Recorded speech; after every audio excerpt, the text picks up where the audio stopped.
അജ്ഞതയുടെ കാലഘട്ടത്തിൽ ദൈവം കണക്കിലെടുത്തില്ല. പക്ഷേ എന്താ പ്രശ്നം? ഇപ്പോഴാകട്ടെ എല്ലായിടത്തുമുള്ള എല്ലാവരുമാണ്, ആർക്കും ഒഴിവൊഴിവില്ല. എല്ലായിടത്തുമുള്ള എല്ലാവരും അനുതപിക്കണമെന്ന് അവിടുന്ന് ആജ്ഞാപിക്കുന്നു. നിന്റെ ഒരു ദുരന്തം ദൈവത്തിൻ്റെ ആജ്ഞാപനമായിട്ട് നീ തിരിച്ചറിയണം. ഇപ്പം ഈ കാശുരം കളഞ്ഞു പോയതൊരു ദുരന്തമാണ്. ആ ദൈവത്തിൻ്റെ ആജ്ഞാപനമായിട്ട് അയാൾ തിരിച്ചറിയണം. എന്താ കാര്യം? കാശുരുവൻ കളഞ്ഞു പോയ ഉടനെ ആ വൈഫ് അത് ശരിക്കും പറഞ്ഞാൽ അതിനു വേണ്ടി അവർ കാപ്പി കുടിച്ച കടയിൽ പോയി. പിന്നെ തലേ ദിവസം സുഭാഷ് പാർക്കിൽ പോയായിരുന്നു. വെളുപ്പിനെ വന്നിട്ട് സുഭാഷ് പാർക്ക് തുറപ്പിച്ച് അതിനകത്ത് അവരിരുന്ന സ്ഥലത്ത് പോയി നോക്കി, അവിടെ കണ്ടില്ല. കുറേ കഷ്ടപ്പെട്ട് അവസാനം ഇവിടെ വന്ന് അന്നത്തെ കാലത്ത് ഡ്യൂപ്ലിക്കേറ്റ് വാങ്ങിച്ചുകൊണ്ട് പോയി. ഇന്ന് ഡ്യൂപ്ലിക്കേറ്റ് പോലും ഇല്ലെന്ന് ഓർത്തേക്കണം കേട്ടോ. അങ്ങനെ സംഭവമേ ഇല്ല ഇപ്പം. പക്ഷേ എന്ത് പറ്റി? ഡ്യൂപ്ലിക്കേറ്റ് വാങ്ങിച്ചുകൊണ്ട് പോയിട്ടും പെട്ടെന്ന് കാര്യങ്ങൾ സംഭവിച്ചു. എന്താണ്? അവർക്ക് അവരുടെ പ്രോസസ്സായിട്ടിരിക്കുകയായിരുന്നാണ്, അവരുടെ വിസ പ്രോസസ്സായിട്ടിരിക്കുകയായിരുന്നു. അത് മൊത്തം അടലപടലാടെ ഇങ്ങനെ പൊളിഞ്ഞു വീണ് എല്ലാം ക്യാൻസലായി. പിറ്റേ ദിവസം അവരയച്ച പത്രം, പിറ്റേ ആഴ്ചയിൽ അവരയച്ച മുഴുവൻ അപേക്ഷ റിജക്റ്റ് ചെയ്ത് അതുപോലെ തന്നെ കൊറിയറിൽ തിരിച്ചു വന്നു. ഇയാൾ ആശ്രയം വെച്ചുള്ള കടകളിൽ കച്ചവടം കുറഞ്ഞു. നോക്കിയാൽ എല്ലാം, അതായത് നമ്മൾക്ക് വരാൻ പോകുന്ന ദുരന്തമാണ്. അജ്ഞതയുടെ കാലഘട്ടത്തിൽ ദൈവം കണക്കിലെടുത്തില്ല. എന്നാൽ ഇപ്പോൾ എല്ലായിടത്തുമുള്ള എല്ലാവരും അനുതപിക്കണമെന്ന്. ഒരു ദുരന്തം വരുമ്പോൾ അനുതാപമാണ് ഉദ്ദേശിക്കുന്നത്. ദുരന്തത്തിൽ എല്ലാ ദുരന്തം, ചെറിയ ഒരു വിശപ്പ് പോലും ഒരു ദുരന്തമാണ്. ഒരു രോഗം പോലും ഒരു ദുരന്തമാണ്. അതുകൊണ്ടല്ലേ 13:4 വായിച്ചോളൂ ലൂക്കായുടെ സുവിശേഷം. ശ്രുതികട ഹല്ലേലൂയ ഹല്ലേലൂയ ഹല്ലേലൂയ ഹല്ലേലൂയ യേശുവേ നന്ദി ഹല്ലേലൂയ ഹല്ലേലൂയ ഹല്ലേലൂയ ഹല്ലേലൂയ ഹല്ലേലൂയ ഹല്ലേലൂയ ഹല്ലേലൂയ ഹല്ലേലൂയ സീലോഹായിലെ ഗോപുരം ഇടിഞ്ഞു വീണ്. ദുരന്തം പിന്നെ കണ്ട 13:4 എന്താ പറയണത്? ഏറ്റു പറഞ്ഞ സിലോഹായിലെ ഗോപുരം ഇടിഞ്ഞു വീണ് കൊല്ലപ്പെട്ട ആ 18 പേർ അന്ന് ജെറുസലേമിൽ വസിച്ചിരുന്ന എല്ലാവരെയും കുറ്റക്കാരായിരുന്നു എന്ന് നിങ്ങൾ വിചാരിക്കുന്നുണ്ടോ? അല്ല എന്ന് ഞാൻ പറയുന്നു. പശ്ചാത്തപിക്കുന്നില്ലെങ്കിൽ നിങ്ങൾ എല്ലാവരും അതുപോലെ നശിക്കും. ദുരന്തത്തിന്റെ ഉദ്ദേശം എന്താണ്? പശ്ചാത്താപമാണ്. സിമ്പിളല്ലേ? ക്രിസ്തുവിന്റെ കാലത്ത് സംഭവിച്ച ഒരു വർത്തമാനകാല ന്യൂസാണത്. വർത്തമാനം. അന്ന് സിലോഹയിലെ ഗോപുരം വീണ് കുറച്ച് പേര് മരിച്ചു. ആ വാർത്ത കർത്താവിനോട് പറഞ്ഞപ്പോൾ കർത്താവ് എന്താ പറഞ്ഞത്? അവരെല്ലാവരെക്കാൾ പാപികളാണെന്ന് ഞാൻ കരുതണില്ല, പക്ഷെ പശ്ചാത്താപിച്ചില്ലെങ്കിൽ നിങ്ങളുടെ അവസ്ഥയും ഈ ദുരന്തം ക്ഷണിച്ചു വരുത്തുകയും ചെയ്യണമെന്ന്.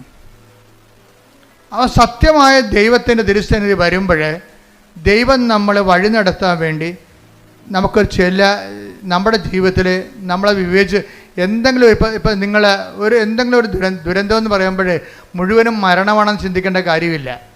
നമ്മുടെ വിശ്വാസം റിജക്റ്റ് ചെയ്യുന്നത് ഒരു ദുരന്തമാണ്. പരീക്ഷയ്ക്ക് ഒരു വിഷയം കാണാതിരിക്കണതും ഒരു മൊഡ്യൂൾ കിട്ടാതിരിക്കണത് ഒരു ദുരന്തമാണ്. കാര്യം വീണ്ടും നമ്മൾ റിപ്പീറ്റ് ചെയ്യണ്ടേ, വീണ്ടും കാശ് മുടക്കണ്ടേ. അപ്പോൾ എല്ലാ വിഷയങ്ങളെയും ബൈബിൾ കാണിക്കുന്ന ട്രാജഡീസിനെ എല്ലാത്തിനെയും, ഇതുപോലെയുള്ള പരാജയങ്ങളെല്ലാത്തിനെയും ഇതുപോലെ ദൈവം പശ്ചാത്താപത്തിലേക്കാണ് ക്ഷണിക്കണത്. ഇപ്പം എന്താ, ഇവിടെ കാശുരം കളഞ്ഞുപോയി, അതൊരു ദുരന്തമാണ് ശരിക്കും പറഞ്ഞാൽ. കാശുരം കളഞ്ഞുപോയി, അതോടുകൂടി ദുരന്തം പടപെടാൻ സംഭവിക്കും. വിസ എല്ലാം തിരിച്ചു വന്നു. അതുപോലെ തന്നെ ഹോട്ടലിൻ്റെ അകത്ത് കച്ചവടം കുറഞ്ഞു. അപ്പോൾ അതിന് ജെയ്സൺ പറയണത് എങ്ങനെയാ വെച്ച് കഴിഞ്ഞാൽ ഭാര്യ ഉടമ്പടി ജീവിക്കുന്നുണ്ടെങ്കിലും ഞാൻ ആ വീട്ടിൽ താമസിക്കുന്നുണ്ടല്ലോ, എനിക്കാണെങ്കിൽ ഒരു കുഴപ്പമുണ്ട്, വാ പിടിച്ചാൽ ഞാൻ തെറി പറയുമെന്ന്. അധികം ഓർക്കൊന്നും. അതായത് ഭാര്യ ഉടമ്പടി എടുത്തിട്ടും ഭർത്താവ് തെറി പറയണത്, കാര്യം പുള്ളിക്കാരൻ ആൾക്കാരെ കൊണ്ട് അനുവദിപ്പിക്കണമെന്നുണ്ടെങ്കിലേ, ഇപ്പം ഈ നമ്മുടെ ഭായിമാരല്ലേ ഇപ്പം നമ്മുടെ ഹോട്ടലിലൊക്കെ ഉള്ളത്, അപ്പോൾ നമുക്ക് ഹിന്ദി അറിയാൻ പറ്റില്ല, പിന്നെ തെറിയല്ലേ പറയാൻ പറ്റത്തുള്ളൂ. ഇതാണ് ഇവിടുത്തെ അവസ്ഥ. ഹിന്ദി അറിയാൻ പറ്റാത്ത കൊണ്ട് അവനെ പറഞ്ഞ് താമസിക്കാൻ വേണ്ടി തെറി പറയും. അപ്പോൾ ഇങ്ങനെയൊക്കെ ഇതൊന്നും സുവിശേഷമായിട്ട് ജീവിക്കാൻ പറ്റത്തില്ല. നിങ്ങൾ ദ്വയാർത്ഥ പ്രയോഗങ്ങൾ, പിന്നെ വെച്ചുള്ള സംസാരങ്ങൾ, അതുപോലെ തന്നെ എന്താണ് ദൈവത്തിന് നിരക്കാത്ത ഈ സംസാരത്തിനകത്ത് വരുന്ന പാകപ്പിഴകൾ, ഇതൊക്കെ നിങ്ങൾ ശ്രദ്ധിക്കണം വളരെയായിട്ട്. കാര്യം നിങ്ങൾ സുവിശേഷം വായിക്കുകയും സുവിശേഷം പറയുകയും ചെയ്യുന്ന നാവിനെ കൊണ്ടാണ് നിങ്ങളിതുപോലെയുള്ള. അതുകൊണ്ട് ഈ വിഷയത്തിലൊക്കെ എല്ലാം ദൈവം കുറച്ച് ശരിയാകും, കുറച്ച് ശരിയാകത്തില്ലെന്നല്ല. ദൈവത്തിൻ്റെ ഒരു പ്രശ്നം എല്ലാം ശരിയാകണമെന്ന് തന്നെയാണ്. അപ്പം അതുകൊണ്ട് പ്രാർത്ഥിക്കുക, കർത്താവായ ദൈവമേ, ഉടമ്പടി ഒരു ജീവിതക്രമം എന്ന നിലയിലെ വിശുദ്ധിയോടെ ജീവിക്കുവാൻ എന്റെ ജീവിതത്തിൽ വന്നു പോയിട്ടുള്ള അപരാധങ്ങൾക്ക് അനുതാപത്തോടെ ജീവിക്കുവാൻ എനിക്ക് പശ്ചാത്താപത്തിന്റെ അഭിഷേകം നൽകണമേ. ശ്രദ്ധിക്കട്ടെ.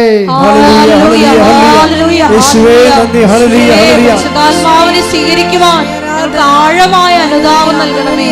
ഹല്ലേലൂയ, ഹല്ലേലൂയ.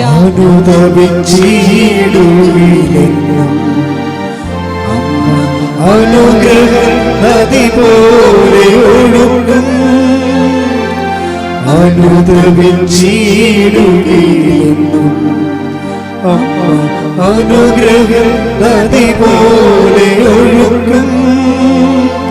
കൃപയുടെ വഴികൾ സഞ്ചരിച്ചിടാം, പ്രാർത്ഥനാവരമേകും സ്നേഹനാഥേ.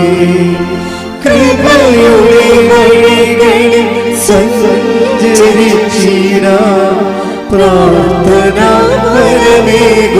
സ്നേഹനാഥേ. പരിശുദ്ധ പരമ ദിവ്യകാരുണ്യത്തിന് ആരാധനയും സ്തുതിയും പുകഴ്ചയും ഉണ്ടായിരിക്കട്ടെ.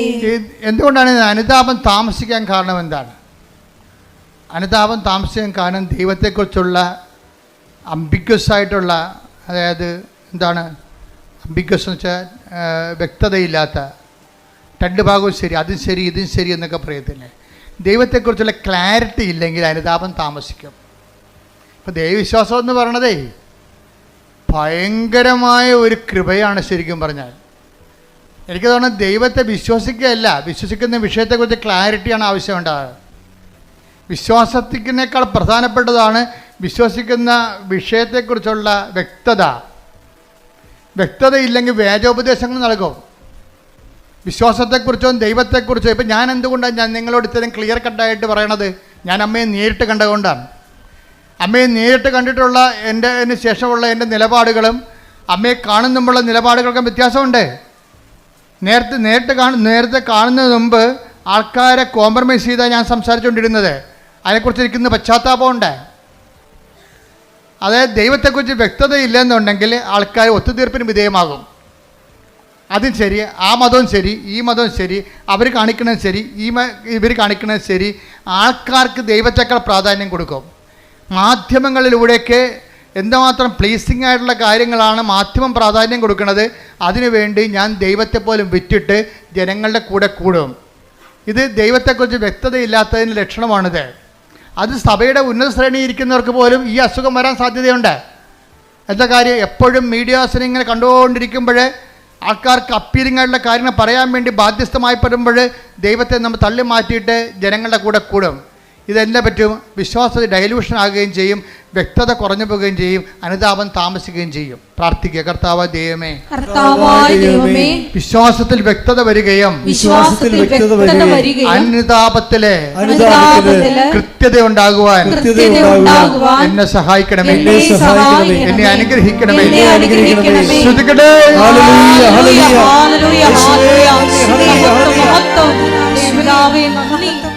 അനുതാപത്തെക്കുറിച്ച് എന്തുകൊണ്ടാണ് അനുതാപം ജനിക്കാത്തതിൻ്റെ കാരണം എന്തുകൊണ്ടാണ്? അതിൻ്റെ ഒരു കാരണം ദൈവത്തെക്കുറിച്ച് വ്യക്തതയില്ലാത്തത് കൊണ്ടും വിശ്വസിക്കുന്ന കാര്യത്തെക്കുറിച്ച് കൃത്യതയില്ലാത്തത് കൊണ്ടാണ്. രണ്ടാമത്തേത് എന്തുകൊണ്ടാണ്? ദൈവത്തെ മാറ്റി നിർത്തിക്കൊണ്ടൊരു സ്നേഹം. ഇപ്പം നമ്മൾ സ്നേഹത്തിൻ്റെ ഒരു കുഴപ്പമുണ്ട്. സ്നേഹത്തിന് ഒരു കുഴപ്പമുണ്ട്. സ്നേഹം ഏറ്റവും നല്ലതാണ്, പക്ഷേ എല്ലാ കുഴപ്പം പിടിച്ച സംഭവമാണ്. സ്നേഹം ഇങ്ങോട്ട് വന്നു കഴിഞ്ഞാൽ ചിലർക്ക് സ്നേഹത്തിന് ഓവർ പ്രാധാന്യം വരും. അപ്പോൾ വിവേചനം നഷ്ടപ്പെടും. പൗലോസ് അപ്പോസ്തലനെ പോലും വഴിതെറ്റിച്ചൊരു സംഭവമാണത്. തിമോത്തിയോട് പുള്ളിക്ക് ഭയങ്കര ഇഷ്ടമായിരുന്നു. തിമോത്തിക്ക് ഭയങ്കര വയറുവേദനയായിരുന്നു. അപ്പോൾ ഒരു പ്രാവശ്യം തിമോത്തിയോട് പറഞ്ഞേടാ, വയറുവേദന കൊണ്ട് സഹിക്കാൻ പറ്റണില്ല എന്നൊക്കെ പറഞ്ഞ് പുള്ളിക്കും വയറുവേദന ഉണ്ടായിരുന്ന ആളാണ് ഈ പൗലോസ് അപ്പോസ്തലന്. ആൾസറൊക്കെ ഉണ്ടായിരുന്ന ആളാണ്. അപ്പോൾ ഈ വേദന, തിമോത്തിയുടെ വേദന പുള്ളിക്ക് മനസ്സിലാകും. അപ്പോൾ തിമോത്തിയോട് പറഞ്ഞ്, എടാ അത്ര വേദനയാണെങ്കിൽ ഇത്തിരി വീഞ്ഞ് ഉപയോഗിക്കണേ വലിയ കുഴപ്പമില്ലെന്ന് പറഞ്ഞു. അതാണ് ഇപ്പോൾ വെള്ളം അടിക്കണവന്മാരെല്ലാം പറയണത്. പൗലോസപ്പോസ്തലൻ പറഞ്ഞിട്ടുണ്ട് വെള്ളം അടിക്കാമെന്ന്. അത് ഒരു ഇത്തിരി സ്നേഹം കൊണ്ട് ഒരു സാധനം പെശകിപ്പിക്കണത് അവർ കോംപ്രമൈസ് ഒത്തുതീർപ്പ് കാണിച്ചതാണ്. എവിടെയെങ്കിലും ഒത്തുതീർപ്പ് വന്നു കഴിഞ്ഞാൽ പിശാച് അത് കൃത്യമായിട്ട് മുതലെടുക്കും. അതുകൊണ്ടാണ് മറ്റുള്ളവർക്ക് അംബികസ് ഉണ്ടാക്കരുതെന്ന് പറഞ്ഞതിൻ്റെ കാരണം. എവിടെയെങ്കിലും ഒരു ഒത്തുതീർപ്പ് വന്നാൽ പിശാച് തന്ത്രപരമായിട്ട് നമ്മളത് ഉപയോഗിക്കുകയും ചെയ്യും, മുതലെടുക്കുകയും ചെയ്യും. അതുകൊണ്ട് തന്നെ ഈ വ്യക്തിതയിൽ നിങ്ങൾ സ്നേഹം കൂടുമ്പോൾ ആ സ്നേഹം കർത്താവ് പറയും എന്താണ്, എല്ലാത്തിനുപരിയായി ദൈവത്തെ, അതാണ് വിഷയം പറയണത്. അതുകൊണ്ട് കൽപ്പന വെച്ച് സെസ് ചെയ്യണതിൻ്റെ കാരണം അതാണ്. എന്നെക്കാൾ ഉപരി സ്വന്തം ഭാര്യയെ സ്നേഹിക്കുന്നവൻ ഐ ഡോണ്ട് വാണ്ട്. എന്തുകൊണ്ട് ഈശോയ്ക്ക് ആ വിഷയത്തിൽ കൃത്യതയുണ്ട്. കർത്താവ് അങ്ങനെ പറയാമോ ഈശോയെ, നീ തന്നെയല്ലേ പറഞ്ഞത് ഒരു ശരീരമാണെന്ന് നീയല്ലേ തന്നെ പറഞ്ഞത്. എന്നിട്ട് ഇപ്പം എന്താ പറയണത്, എന്നേക്കാൾ ഉപരി ഈ ഒരു ശരീരത്തിൻ്റെ പേരിൽ സ്നേഹിക്കാൻ പോയാൽ ദൈവത്തെ മാറ്റി നിർത്തിക്കൊണ്ട് വൈഫിനെയോ ഭർത്താവിനെ സ്നേഹിച്ചാൽ ഐ ഡോണ്ട് വാണ്ട് എന്ന് വെച്ച് കഴിഞ്ഞാൽ എന്താ കർത്താവ്, ദൈവത്തിന് ഒന്നാം സ്ഥാനം കൊടുക്കുന്നില്ലെങ്കിൽ നിൻ്റെ സ്നേഹങ്ങളെല്ലാം ശരിക്കും ചോദ്യചിഹ്നമായിട്ട് മാറും. നിസ്സാര കാര്യമല്ല ഇത്. Take the bed of God, സ്തുതിക്കട്ടെ, ഹല്ലേലൂയ ഹല്ലേലൂയ ഹല്ലേലൂയ ഹല്ലേലൂയ. യേശുവേ നന്ദി, ഹല്ലേലൂയ ഹല്ലേലൂയ. മത്തായി 10:37 എന്നേക്കാൾ അധികം പിതാവിനെയോ മാതാവിനെയോ സ്നേഹിക്കുന്നവൻ എനിക്ക് യോഗ്യനല്ല. എന്നേക്കാൾ അധികം പുത്രനെയോ പുത്രിയെയോ സ്നേഹിക്കുന്നവനും എനിക്ക് യോഗ്യനല്ല. അപ്പോൾ എന്താ പ്രശ്നം വെച്ച് കഴിഞ്ഞാൽ നമ്മളെ ചിലർ കുഞ്ഞുങ്ങളുടെ സ്നേഹം കാരണം ഒന്നും മിണ്ടത്തില്ല. ചില കുഞ്ഞുങ്ങളോട് ചില രണ്ട് കുഞ്ഞുങ്ങളുടെ കാരണം അമ്മമാർക്ക് ഭയങ്കര, 2 കുഞ്ഞുങ്ങളായതാണ് ഏറ്റവും കൂടുതൽ കുഴപ്പമായിരിക്കണം. മുഴുവനും 2 കുഞ്ഞുങ്ങളായത് കാരണം കുഞ്ഞുങ്ങളെ വെറുപ്പിക്കാതിരിക്കണം. അവൻ പള്ളിയിൽ പോകണില്ല, ഞായറാഴ്ച കിടന്ന് ഉറക്കമാണെങ്കിലും കിടക്കട്ടെ, ഇന്നലെ കുറേ പഠിച്ച് കാണും, കൊണ്ടാ പോരെ, ഈ പിശാചിനെ നിലത്തിലടിക്കണം പിടിച്ച്. എന്താ കാര്യം, അവൾക്ക് ദൈവം നൽകുക ഈ കുഞ്ഞ് പുറത്തോട്ട് വരുമ്പോഴേ മാത്രമേ നമുക്കറിയാൻ പറ്റത്തില്ല കണ്ണുണ്ട, കൈയുണ്ട്, എപ്പിലെപ്സിയാണ്, ഓട്ടിസം ആണെന്ന് അറിയാൻ പാടില്ല. ദൈവം നല്ല കുഞ്ഞിനെ തന്നപ്പോഴേ ആ ദൈവത്തിനെയാണ് കുഞ്ഞിനേക്കാൾ കൂടെ സ്നേഹിക്കേണ്ടത്. ഇതിന് ഓട്ടിസം ആണെങ്കിൽ നീ എന്ത് ചെയ്തേനെ, ഇവിടെ കണ്ടിട്ടില്ലേ, നിങ്ങൾ കണ്ടിട്ടില്ലേ, കരഞ്ഞ് വിളിച്ച്.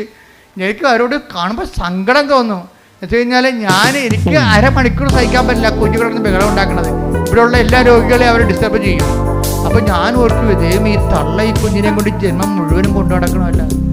എൻ്റെ ദൈവവേദലേ, നിനക്കൊരു കുഞ്ഞിനെ ഉണ്ടെങ്കിൽ അതിന് ഓട്ടിസം ഇല്ലാതെ, ഹൈപ്പർ ആക്ടിവിറ്റി ഇല്ലാതെ ഒരു കുഞ്ഞിനെ നീ പ്രസവിച്ച് വളർത്തുന്നുണ്ടെങ്കിലേ ആ കുഞ്ഞിനേക്കാൾ കൂടി നീ ദൈവത്തെ സ്നേഹിച്ചില്ലെങ്കിൽ അത് പ്രമാണത്തിനെതിരായിട്ട് വരും. എന്താ കാര്യം, നീ നിൻ്റെ കുഞ്ഞിനേക്കാൾ ഉപരി, ദൈവത്തെക്കാൾ ഉപരി നിൻ്റെ കുഞ്ഞിനെ സ്നേഹിക്കുന്നു.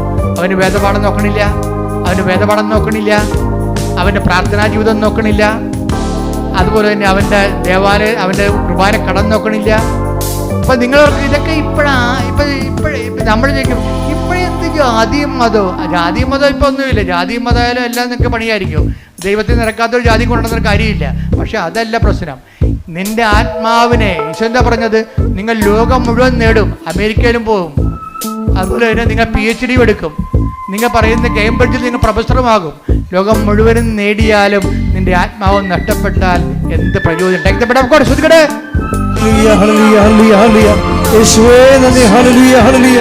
മത്തായി 16:26 ഒരുവൻ ലോകം മുഴുവൻ നേടിയാലും സ്വന്തം ആത്മാവിനെ നഷ്ടപ്പെടുത്തിയാൽ അവന് എന്ത് പ്രയോജനം? ഒരുവൻ സ്വന്തം ആത്മാവിന് പകരമായി എന്തു കൊടുക്കും? എന്താ പ്രശ്നം വെച്ച് കഴിഞ്ഞാൽ, പിശാചിന്റെ ഒരു തന്ത്രം എന്ന് വെച്ച് കഴിഞ്ഞാൽ ആത്മാവ് ഇല്ലെന്ന് അങ്ങോട്ട് പറഞ്ഞു തീർന്നില്ല പരിപാടി. കർത്താവ് കട്ടക്കൽ കൊണ്ട് കത്തി വെച്ചിരിക്കുകയാണ്. വൃക്ഷങ്ങളുടെ വേരിനെ കൊടലേക്ക് പറഞ്ഞിരിക്കുന്നത് എന്താണ്, നിങ്ങൾ ലോകം മുഴുവൻ നേടിയാലും, എല്ലാവരും മനുഷ്യന്റെ പറക്കാൻ ഭാഷ എന്താണ്, അവൻ ആഗ്രഹിക്കുന്ന ലോകം, അവൻ ഉദ്ദേശിക്കുന്ന ലോകം, അവൻ സങ്കല്പിക്കുന്ന ലോകം നേടാൻ വേണ്ടിയല്ലേ. നിങ്ങൾ ഉടമ്പടി എടുത്തിരിക്കുന്ന ഉദ്ദേശം എന്താണ്, നിങ്ങൾ സങ്കല്പിക്കുന്ന ലോകം നേടാൻ വേണ്ടിയാണ്. പക്ഷെ കർത്താവ് ചോദിക്കുന്നത് എന്താണ്, ഈ സങ്കല്പിക്കുന്ന നിയോഗങ്ങളെല്ലാം നിറവേറിയാലും ആത്മാവ് നഷ്ടപ്പെട്ടാൽ എന്ത് പ്രയോജനം, അഥവാ ആത്മാവിന് പകരമായി നീ എന്ത് കൊടുക്കും? ശ്രുതികട ഹല്ലേലൂയ. ഹല്ലേലൂയ ഹല്ലേലൂയ ഹല്ലേലൂയ. ഈശോയെ ആരാധന. Hallelujah hallelujah. Praise the Lord. Praise the Lord. അപ്പൊ ദൈവം ചിലപ്പോഴ് നമ്മള് ഒരു വീട്ടിലെ ഒരാളെങ്കിലും ഉണ്ടെങ്കിൽ, ഞാൻ പണ്ട് പറയുമായിരുന്നു, നീ ഒരാളെങ്കിലും നിന്റെ വീട്ടിലുണ്ടെങ്കിൽ, ദൈവമായിട്ട് ബന്ധമുള്ള ഉണ്ടെങ്കിൽ ദൈവം ആ വീടിനെ കളയത്തില്ല. അതുകൊണ്ടാണ് ഞാൻ ആരെങ്കിലും ഒരാളെങ്കിലും ഉണ്ടെങ്കിൽ ആ വീട് അക്സെപ്റ്റ് ചെയ്യുന്ന കാര്യം എന്നാണ്. ഇപ്പോൾ നിങ്ങൾ 4 പേരുണ്ട്, ആ 3 പേരും പോക്കാണെന്ന് വിചാരിച്ചോ, ഒരാളവിടെ ഉണ്ട്. ആ ഒരാളെ പ്രതി ദൈവം ആ വീട് കളയത്തില്ല. ഇപ്പം എൻ്റെ വൈഫിൻ്റെ കാശും കളഞ്ഞു, വൈഫിൻ്റെ ജോലിയും പോയി, അവിടെ വീടെല്ലാം കൂപ്പുകുത്തുകയാണ് ഇപ്പം ജെയ്സൻ്റെ. അപ്പം ജെയ്സൻ്റെ വീട് കൂപ്പുകുത്തിയപ്പോൾ ജെയ്സൻ്റെ ശ്രദ്ധയിൽപ്പെട്ടി സംഭവം എല്ലാം കൈവിട്ട് പോകണമല്ല എന്ന് വിചാരിച്ചു. അപ്പോഴും ഒരാൾ കറങ്ങി തിരിഞ്ഞ് ഇയാളെ വീട്ടിൽ വരും.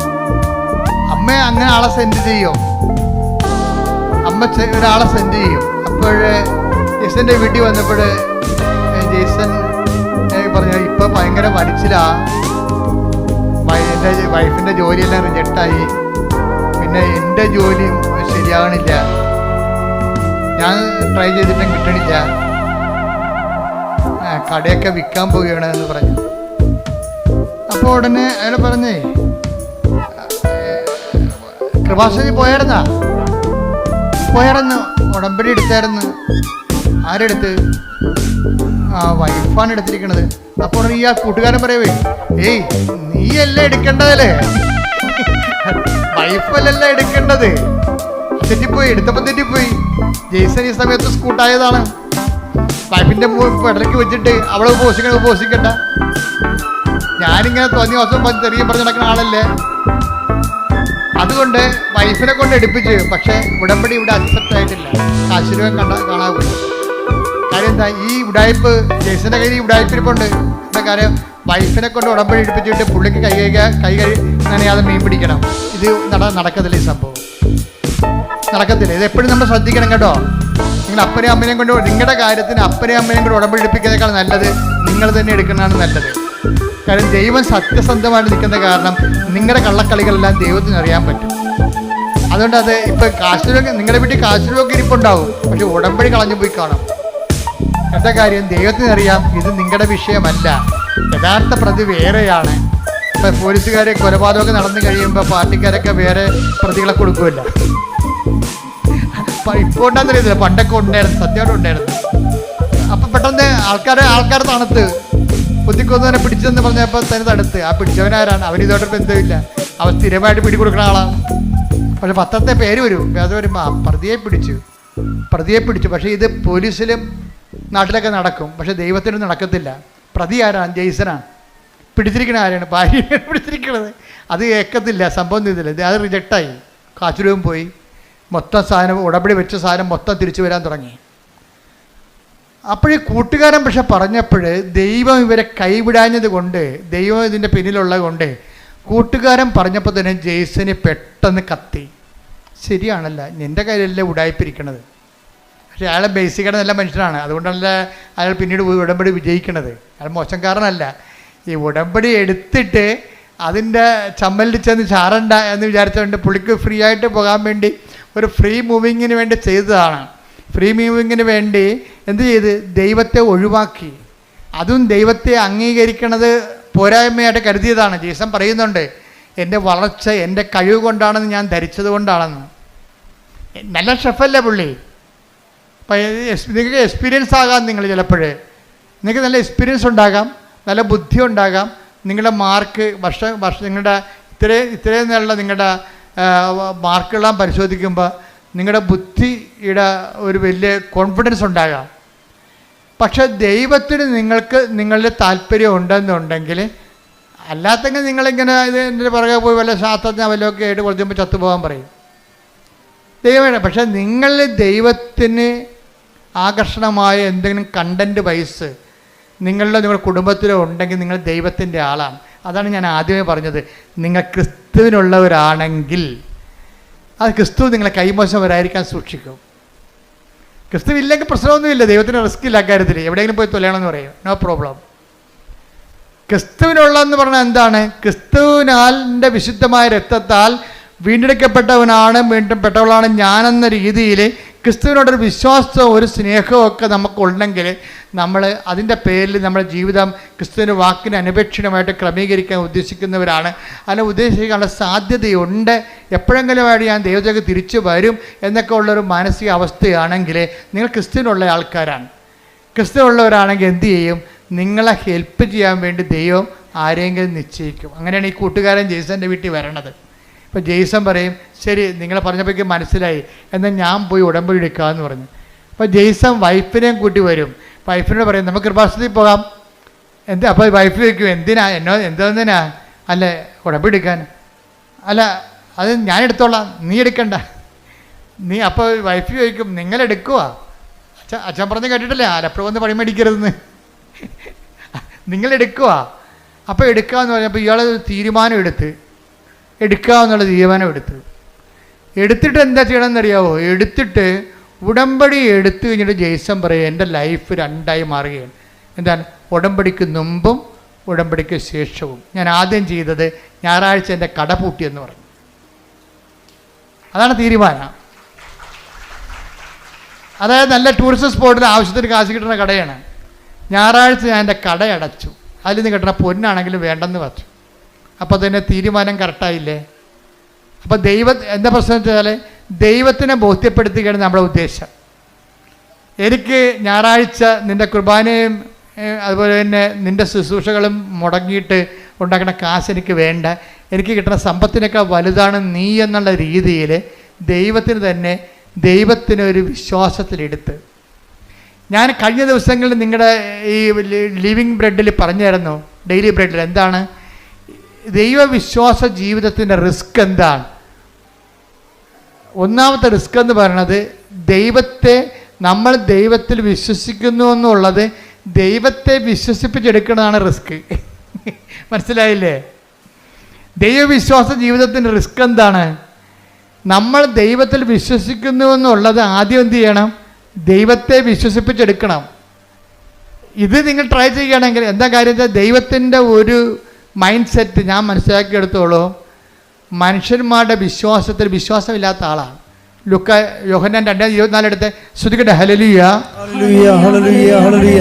യേശുവേ നന്ദി, യേശുവേ സ്തുതി. Hallelujah hallelujah. യോഹന്നാൻ 2:24. യോഹന്നാൻ 2:24. യേശുവാകട്ടെ അവരിൽ വിശ്വസിച്ചില്ല. കാരണം അവൻ അവരെയെല്ലാം അറിഞ്ഞിരുന്നു. ഇതാണ് കുഴപ്പം. ഈ കുഴപ്പം കിടക്കുന്ന കാലം നമ്മൾ തലകുത്തി മറിഞ്ഞാലും ദൈവം ഏക്കത്തില്ല. നമ്മൾ എങ്ങനെ വിശ്വസിക്കണമെന്ന് പറഞ്ഞാലും ഇനി ഉമ്പ് കളിച്ച് ദൈവത്തിനടുത്ത് ചെന്നാലും ഉരുളി നേർച്ച നടന്നാലും പറയും ഞാൻ അക്സെപ്റ്റ് ചെയ്യണില്ലെന്ന് പറയും. ഇതിൻ്റെ ദൈവവിശ്വാസ ജീവിതത്തിൽ ഏറ്റവും വലിയ റിസ്ക് എന്ന് പറയണത് നമ്മൾ ദൈവത്തെ വിശ്വസിക്കുന്നു എന്നുള്ളത് ദൈവത്തെ വിശ്വസിപ്പിച്ചെടുക്കുകയാണ്. അതാണ് ഇതിനകത്ത് ഏറ്റവും വലിയ റിസ്ക് ഞാൻ നോക്കിയിട്ട് കാണുന്നത്. ജെയ്സൺ ഈ റിസ്കിൽ ആദ്യഘട്ടം വിജയിക്കുകയാണ്. എന്താണ്? കട പൂട്ടി. ഞായറാഴ്ച കടവുള്ള ദിവസങ്ങളിലും കർത്താവിൻ്റെ ദിവസമായിട്ട് ആചരിക്കേണ്ടതല്ലേ, അതുകൊണ്ട് ആ ലാഭം വേണ്ടെന്ന് അവൻ തീരുമാനിച്ചു. അപ്പോൾ തന്നെ ആദ്യത്തെ ഇൻസ്റ്റാൾമെൻറ്റായി ദൈവത്തെ നമ്മുടെ വിശ്വാസത്തിൽ എടുക്കുന്നതിൽ ആദ്യത്തെ ഇൻസ്റ്റാൾമെൻറ്റായി. കാര്യം നമ്മൾ കോൺക്രീറ്റായിട്ട് ആ വിഷയത്തിൽ സ്റ്റെപ്പ് എടുത്തല്ല, ഡെഫിനിറ്റ് സ്റ്റെപ്പ് എന്ന് പറയും. കോൺക്രീറ്റ് ആൻഡ് ഡെഫിനിറ്റ് സ്റ്റെപ്പ് ദൈവത്തെ വിശ്വസിപ്പിക്കുന്നതിൽ കഴിഞ്ഞ ദിവസങ്ങളിൽ ഞാൻ പറഞ്ഞപ്പോൾ എനിക്ക് ഏറ്റവും ഇഷ്ടപ്പെട്ടത് ലിവിങ് ബ്രെഡ് നിങ്ങൾ കാണുന്നില്ലേ, എല്ലാ ദിവസവും ഉണ്ട്. അച്ഛൻ്റെ കൂടെ പ്രത്യക്ഷിക്കുന്ന പ്രാർത്ഥന ചെല്ലാനുള്ളൊരു അവസരമാണത്. ആ ഡെയിലി ബ്രെഡ് അതാ ദിവസത്തുള്ള വിഷയങ്ങൾ സമർപ്പിച്ച് പ്രാർത്ഥിക്കും.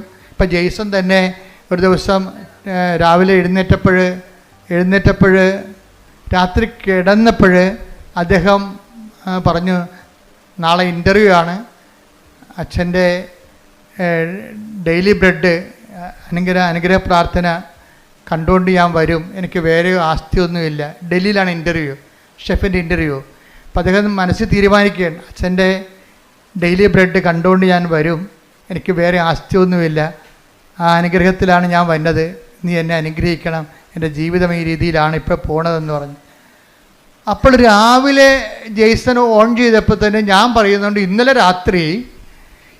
രാത്രി ഇൻ്റർവ്യൂവിന് പോകാൻ വേണ്ടി ഇന്നത്തെ ഈ പ്രാർത്ഥനയുടെ ആശീർവാദം മേടിച്ചുകൊണ്ട് പോകാൻ വേണ്ടി ദൈവത്തോട് പറഞ്ഞ ഒരാളുണ്ട്, അയാളെ ഞാൻ ഈ സമയത്ത് അനുഗ്രഹിക്കണമെന്ന് പറയും. ഇതാണ് ദൈവമേഖല എന്ന് പറയണത്. കണ്ട, ദൈവത്തിലേക്ക് വരുമ്പോൾ കാര്യങ്ങളെല്ലാം മാറണം. കണ്ടില്ലേ? രാവിലെ എഴുന്നേറ്റപ്പോൾ തന്നെ ജെയ്സൺ മുട്ട എന്നുകൊണ്ട് ലിവിങ് ബ്രെഡ് കൂടുമ്പോഴാണ് ഇൻ്റർവ്യൂവിന് പോകാൻ വേണ്ടി ആശീർവദിക്കണത്. ഇൻ്റർവ്യൂ പോകുന്ന എല്ലാവരും ആശീർവദിക്കുകയാണ്. അപ്പോൾ ജെയ്സൺ അതിനുശേഷം ഡൽഹി ഇൻ്റർവ്യൂവിന് പോവുകയാണ്. ഡൽഹിയിലാണ് ഈ സംഭവം നടക്കുന്നത്. ഇൻ്റർവ്യൂ പോകുമ്പോൾ ജെയ്സൺ പറയണത്, ഞാൻ 1.5 മണിക്കൂർ കസറിയെന്ന്. ആദ്യത്തെ അവർ ഇൻ്റർനാഷണൽ ഇൻ്റർവ്യൂ ആണ്. ആദ്യത്തെ 12 മിനിറ്റ് ആദ്യത്തെ 12 പേര് ചികിത്സിക്കാന്ന് പറഞ്ഞ് ഇറങ്ങിപ്പോവുകയാണ്. അവരാരും എടുത്തില്ല. സംസാരിക്കാൻ പോലും 2-3 പ്രാവശ്യം സംസാരിച്ച് അവരെല്ലാം 5-6 പേര് ഇൻ്റർവ്യൂ ഇരിക്കും. ഇൻ്റർനാഷണൽ ഇൻ്റർവ്യൂ അല്ലേ. ആദ്യത്തെ സെക്ഷനിൽ നോക്കുമ്പോൾ ആൾക്കാർ ചുവരാന്ന് ഇൻ്റർവ്യൂവിന് പോകണതും കാണാം, ഇറങ്ങി വരുന്നതും കാണാം. എല്ലാം റിജക്റ്റഡ് ആണ്. ഭയങ്കര ഷാർപ്പ് ഇൻ്റർവ്യൂ ആണ്. ഞാൻ ചെന്നതിന് ശേഷം എന്നോട് അവരൊന്നും പറഞ്ഞില്ല. എന്നോട് സംസാരിക്കാൻ അനുഭവിച്ചു. ഞാൻ 1/2 മണിക്കൂർ സംസാരിച്ചെന്ന്. ചോദിക്കുന്ന എല്ലാത്തിനും മറുപടി പറഞ്ഞു. എന്നിട്ട് എല്ലാത്തിനും മറു പറയുകയും ചെയ്തും എല്ലാം കഴിഞ്ഞ പറഞ്ഞു, യു ആർ സെലക്റ്റഡ് എന്ന്. അപ്പോൾ ദൈവമേഖല ഒരു മനുഷ്യൻ്റെ ജീവിതം തീർന്നിട്ട് തിരിച്ചു വന്ന കണ്ടില്ലേ? തീർന്നിട്ട് തിരിച്ചു വരികയാണ്. അപ്പം തീർന്നെന്ന് വിചാരിക്കുമ്പോൾ തീർന്നെന്നല്ല ശരിക്കും പറഞ്ഞാൽ ദൈവത്തിലേക്കുള്ള തിരിച്ചുവരവാണ്. കൈയടിക്കട്ടെ, ശ്രുതിക്കട്ടെ.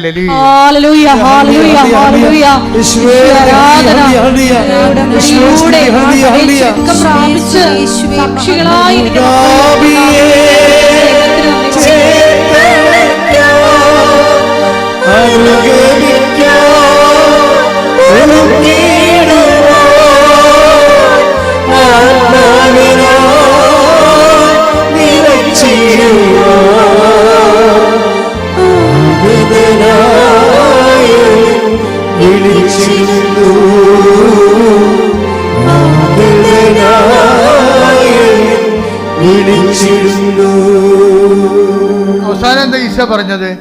തീർന്നെന്ന് വിചാരിക്കുമ്പോൾ, തീർന്നെന്ന് കരുതുമ്പോൾ അത് തീർന്നതല്ല, ദൈവത്തിലേക്കുള്ള തിരിച്ചുവരവാണ്. ശ്രുതിക്കട്ടെ. ഹല്ലേലൂയ.